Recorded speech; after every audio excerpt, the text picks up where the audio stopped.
Սովածից խոսեցիք, հիշեցի, որ վերջերս սոված էր մնացել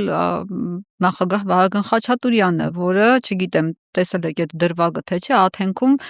ծիծաղելի դրության մեջ էր հայտնվել, ավելի շուտ մի քիչ խայտառակ է ասել, որովհետև չէր նկատել, որ բարձրախոսները միացած են եւ ասել էր իշխող մարդկանց սոված են պահում, այս սրա համար էր Նարեկ Կարապետյանը ասում, որ մեզ կուշտ ղեկավար է պետք։ Նարեկ Կարապետյանի ասածը տեսել եմ այդ դրվագը, Նարեկ Կարապետյանի ասածը խոսքը այստեղ Մրցումե ջան աչքը կուշ լինելու մասին է, գյումրեցիները լավ խոսք ունեն, Փորը չէ, աշկը։ փորը չէ, աչքը կուշ լինի, այսինքն իհարկե ամենայն հարգանքով Վահագն Խաչատուրյանի հանդեպ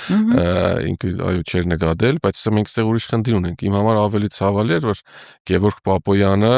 եթե չեմ սխալվում, եկեք Կոնջորյան Հայկ է այնտեղին, ընդամենը պետք էր մարդուն զգուշացնել, որ բարձրախոսը իրենք լսում են, ոչ թե մոդարապես թե ճիշտ եմ հիշում 20 վայրկյան ինքը խոսեց, ու Նարեկի ասածը ելի եմ կրկնում աչքը կուշտ լինելու մասին է։ Երբ որ մարդու աչքը կուշտ չի, այդ հենց այս օրին է հասցնում նամանավանդ այն մարդկանց, ով որ իշխանության գլխին է։